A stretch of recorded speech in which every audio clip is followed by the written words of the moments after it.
ஓம் நம சிவாய. ஓம் நம சிவாய. ஓம் நம சிவாய. அன்பான சிவ அன்பர்களே, கடந்த நாட்களில் நம்ம சிவபெருமானுடைய வரலாற்று சிறப்புமிக்க ஆலயத்தை பற்றி பார்த்துட்டு வரோம். அந்த வகையில் நம்ம இன்னைக்கு பார்க்க போகிற ஆலயமும் ஒரு வரலாற்று சிறப்புமிக்க ஆலயம்தான். இந்த ஆலயம் பார்த்தீங்கன்னா கடலூர் மாவட்டத்தில், தமிழ்நாட்டில் கடலூர் மாவட்டத்தில் திருச்சோபுரம் என்ற ஊரில் இந்த ஆலயம் அமைஞ்சிருக்குது.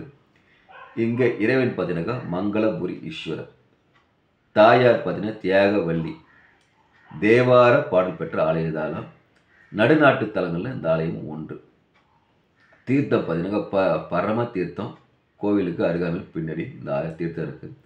இங்கே யாரெல்லாம் வழிபட்டாங்க பார்த்தீங்கன்னா சம்பந்தர், சுந்தரர், சேக்கிழார், அகத்தியர், காகபுஜண்ட ரிஷி, இவங்கெல்லாம் இங்கே வணங்கியிருக்கிறாங்க.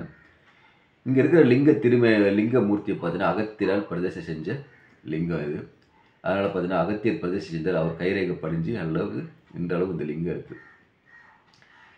இந்த ஆலயம் பார்த்தீங்கன்னா ஒரு காலத்தில் மணல் மேலே சூழப்பட்டு இருந்துச்சு. வெறும் அது விமானம் மட்டும் வெளியே தெரிய அளவுக்கு மணல் மேலே சூழப்பட்டிருக்கிறது. அப்படி சூழப்பட்டிருக்கும்போது அந்த வழியாக வந்து ராமலிங்க சிவயோகி என்றவர் வரார். வரும்போது இந்த காட்சியை பார்க்குறாரு. ஒரு விமானம் மட்டும் வெளியே தெரியுது, ஃபுல்லாக மணல் மேடாக இருக்குது. அப்போது வந்து அவர் என்ன பண்ணுறாரு, இங்கே ஒரு ஆலயம் இருக்கிறத உணர்றாரு. அங்கே ஈசன் இருக்கிறதையும் அந்த ராமலிங்க சிவயோகி உணர்றாரு. உடனே என்ன பண்ணுறாரு, அங்கே இருக்கிற ஊரில் இருக்கிற அருகாமையில் இருக்கிற மக்களின் துணியை கொண்டு, பெரிய ஆட்களின் துணி கொண்டு பிறகு அந்த மணல் மேடு ஃபுல்லாக கரைச்சி அந்த மணல் மேடத்தை அகற்றி அங்கே இருக்கிற ஒரு ஆலயத்தை கண்டுபிடிக்கிறாங்க. ஆனால் கண்டுபிடிச்சி வழிபடுறாங்க. இன்னொரு விஷயம் வந்து அங்கேருந்து இங்கே இருக்கிற தியாகவல்லி அம்மையார் ஆலயம் இன்னும் மணல் வடிக்கில் தான் இருக்குது. அது இன்னும் யாரும் தோண்டி பார்க்கல, இன்னும் அப்படியே தான் இருக்குதுன்னு சொல்கிறாங்க. அதுக்கப்புறம் பார்த்தீங்கன்னா இங்கே திருப்பூர சக்கரவர்த்தி என்ற மனைவி இருக்காங்க, அவங்க வழிபட்ட ஆலயமாக இந்த ஆலயம் விளங்குது. அகத்தியர் வந்து கைலாயத்தில் சிவபெருமானுக்கு பார்வதி திருமணம் நடக்கும்போது தென்னகத்துக்கு வந்து பல லிங்கத்தை பிரதிஷ்டை செஞ்சுருக்காரு. எனக்கு அவர் பிரதிஷ்டை செய்யும்போது பார்த்தீங்கன்னா அவர் வந்து நேரடியாக சிவபெருமான திருமணத்தை காண முடியாதுல்ல. அவர் எப்போல்லாம் நினைக்கிறாரோ அங்கங்கெல்லாம் ஒரு சிவலிங்கத்துக்கு பிரதிஷ்டை செஞ்சு சிவபெருமான திருமணத்தை குளத்தை பார்ப்பார். அப்படி பார்க்கும்போது ஒரு வங்கக்கடல் ஓரமாக நடந்து வந்துட்டு அகத்தியர் வரும்போது அவருக்கு தீராத வயிற்று வலி ஒன்று ஏற்படுது. அவரால் அந்த வயிற்று வலியாக கட்டுப்படுத்த முடியவில்லை. இதனால் பண்ண சிவபெருமான் வணங்குறாரு.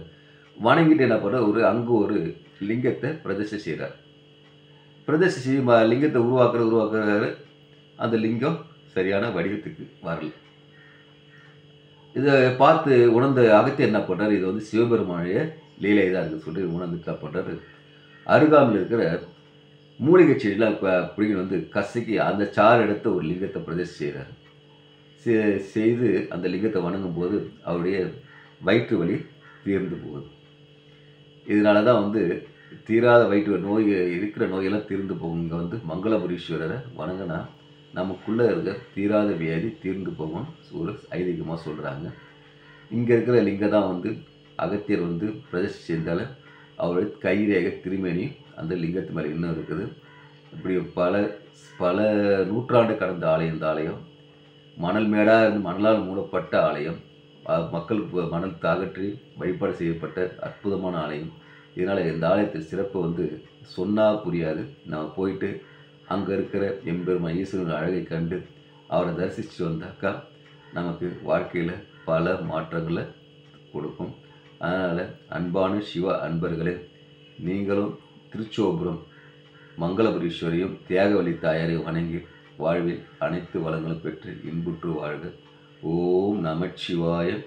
ஓம் நமச்சிவாய. ஓம் நமச்சிவாய. அன்பையை விதைப்போம், அன்பையை அறுவடை செய்வோம். ஓம் நமச்சிவாய.